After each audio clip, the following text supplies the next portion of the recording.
Okay, whenever you're ready.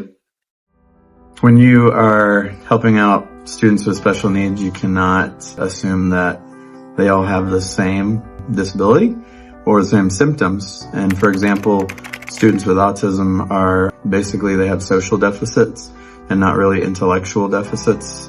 Some might, but some might not. And so there's, for example, high functioning autism, and those students will have average intelligence or even above average intelligence. Because of their speech and social skills, they might look like they don't understand a lot of things, but they actually do. And so it's just a matter of them being able to communicate either socially or just through their speech. So you wouldn't want to treat someone with autism assuming that they're not understanding. You just want to treat them the same way you would your friends, because they would be able to tell if you are speaking to them at a lower level, for example. So someone with an intellectual disability, you might have to speak at a lower level, maybe not say big words, things like that. But a person with autism, you wouldn't want to do that because they do understand the words you're saying.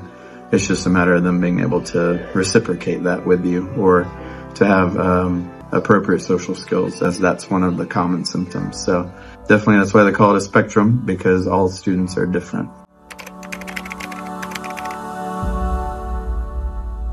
Neurodivergency is typically seen as a disadvantage to those who aren't, causing them to often be treated as if they are a blockade to the working environment of the school.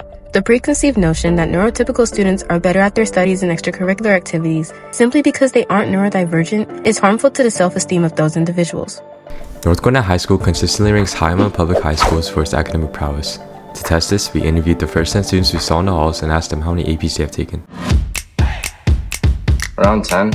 4. 6 APs. 5. 1. 9. 13.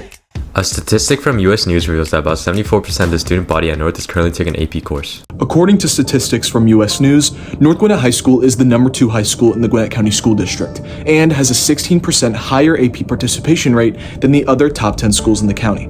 Because of this rigor, students tend to compare themselves on the basis of knowledge, when there are many other ways to explore intelligence. Gardner's theory of multiple intelligences came from the fact that prior to that time, intelligence was always reflected as something that was singular in capacity, but always related to something that was school smarts. And 1, 2, ready, go!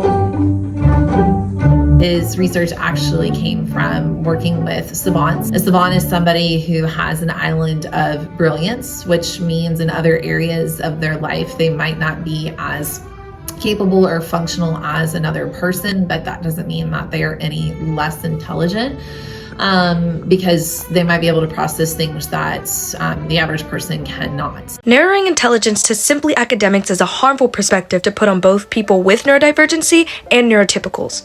However, just because someone has neurodivergency doesn't mean they don't take just as rigorous of classes as those who don't. For the special education program, I think one of the most important things that we need to work towards getting back is the technical diploma. Our kids are so fortunate because I have the opportunity to actually have a hands-on environment to teach them job skills.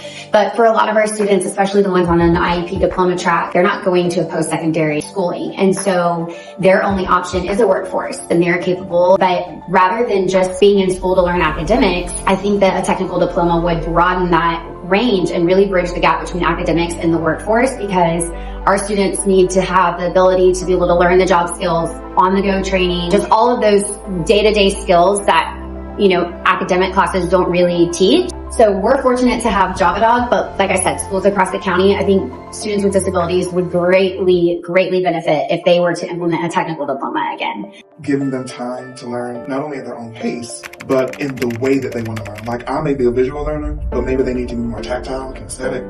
Maybe they need to hear it.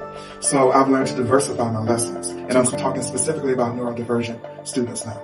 But it also helps, I found over the years, it helps neurotypical students too, because sometimes they learn differently too, but we don't pay as much attention to it, I was teaching one time during COVID, and I had a student, she just, as I was teaching, drew that sketch that you see with the mask on. I have other pieces on this wall as well. They express themselves through art. It has been absolutely incredible. Oftentimes, high-functioning neurodivergents feel as if they are being treated as lesser than or unnecessarily babied due to their disability. In a lot of of my classes, because I struggle with anxiety, my teachers tend to avoid calling on me for questions, and oftentimes it makes me feel overlooked or like there's something more wrong with me. I've learned that like a lot of times people think I'm like weird, or people think like off the bat that I'm just gonna be like unimportant. It doesn't really feel great, so I've kind of learned to just distance myself from people and not put myself out there. Since freshman year, I've been in the Lunch Bunch program, and I really appreciate that. I had that in elementary school for a little bit, but it wasn't as implemented as it is here in high school, so I really appreciate how it works overall. Neurodivergent representation to me means that there's accessibility, that we have sensory corners, we have sensory bins. Not only that, but having awareness where if there is someone who is neurodivergent and they need to STEM, not having to turn our heads and like make a big deal about it, what we can do to adjust to individuals. If we stop seeing it as a disability and instead see it as diversity, our school becomes a better place for everyone.